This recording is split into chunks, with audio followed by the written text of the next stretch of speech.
A bill that could potentially censor independent YouTubers, content creators, and damage free speech in India. In a nutshell, that's how the controversial Broadcasters Service Regulation Bill 2024 has been described by many. According to the latest draft of this proposed bill, anyone and everyone who speaks or writes on current affairs online could be categorized as a digital news broadcaster.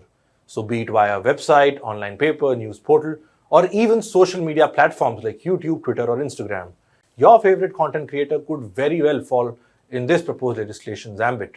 So, where are the concerns of censorship coming from? What are the provisions of this proposed bill? Hello and welcome to Simply Put. I am Shubham Chohan. Let's get started.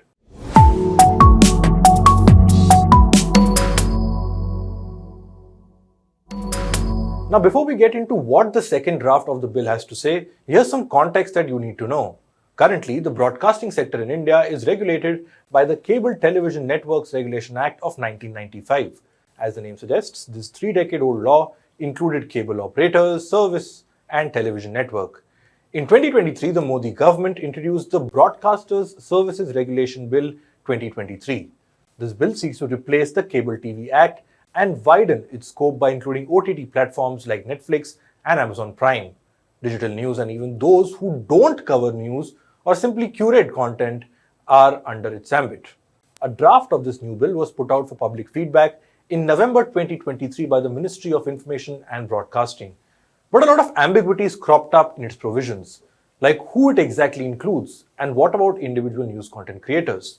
Cut to July 2024. A report by Aditya Agrawal in the Hindustan Times said that in the second draft, news influencers could be included under the bill's ambit. So effectively, prominent figures like Faye and Dhruv Rathee, who publish news and commentary analysis, could be categorized as a digital news broadcaster. Now, what is a digital news broadcaster, you may ask? The bill defines digital news broadcaster or publisher of news and current affairs content as any person who broadcasts news and current affairs programs to an online paper, news portal, website, social media intermediary, or other similar medium as part of a systemic business, professional, or commercial activity, but excluding replica e-papers. Now, what's also interesting about the second draft is that it was only shared with selective stakeholders, unlike the first one that was put up publicly. Now, it remains quite a mystery as to how these stakeholders who got the second draft bill was decided. Not just that, these stakeholders had to reportedly give an undertaking stating that they would not share the bill further. And as if that wasn't enough, each copy given to each stakeholder had a unique watermark across each page, so that in case there is a leak, the government would know who has done it. Effectively, a bill meant to regulate online creators saw online creators themselves being kept out of the consultation process. Experts, including civil society groups, have raised questions on this opacity. Another notable change in the second draft of this bill is this clause. In the definition of a person, an individual is included among others, which you can see on your screen. The first draft included an individual who is a citizen of India. Do you notice the change? By removing who is a citizen of India part, it indicates that the government may well be looking for a global applicability of this bill. No points for guessing who this may be potentially be aimed at. The 2024 draft of this bill also defines news and current affairs program as the following. Newly received or noteworthy audiovisual programs or live programs including analysis about recent events primarily of socio-political, economic or cultural nature, or any programs transmitted or retransmitted on broadcasting network where the context, purpose, import and meaning of such programs imply so. Quite a read. Now, those falling under the scope of this bill will have to adhere to something that's called the Program Code and Advertising Code. What exactly is this code? Nobody knows because the government hasn't defined it in this draft. But as per the current Cable TV Act, no program should be published that would, and I quote here, offend good taste or decency, shouldn't contain anything obscene, defamatory, deliberate, false, and suggestive innuendos and half-truths.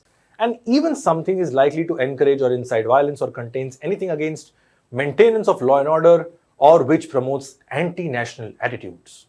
Now, I know what you're thinking. These clauses are pretty vague. Like, for instance, who would decide good taste or decency, or even something that promotes anti-national attitudes? The proposed broadcasting bill also is not short on ambiguity. The revised definitions of program and broadcasting also include texts and textual programs respectively.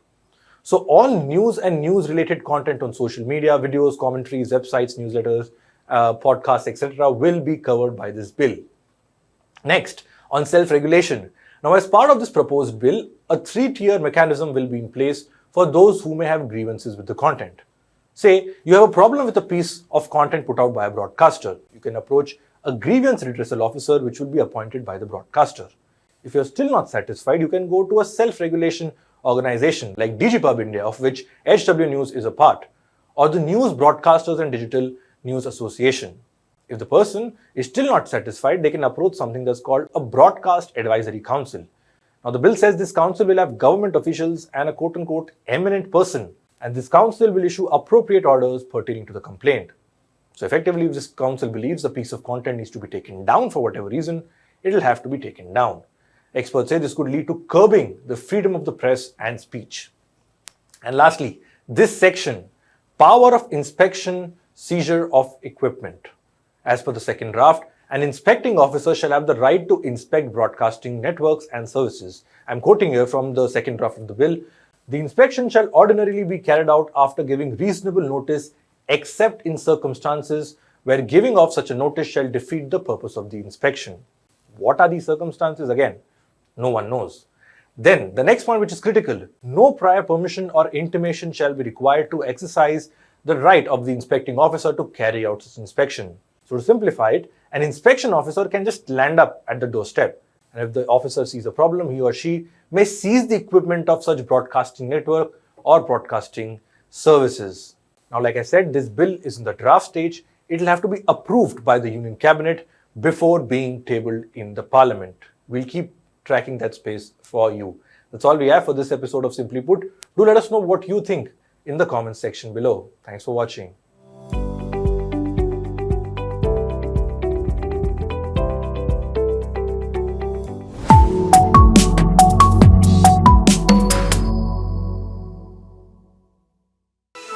Stay ahead with our cutting-edge news app. Instantly access the latest shorts in just 1 minute and breaking news in just 50 words. Download now for a smarter, faster news experience.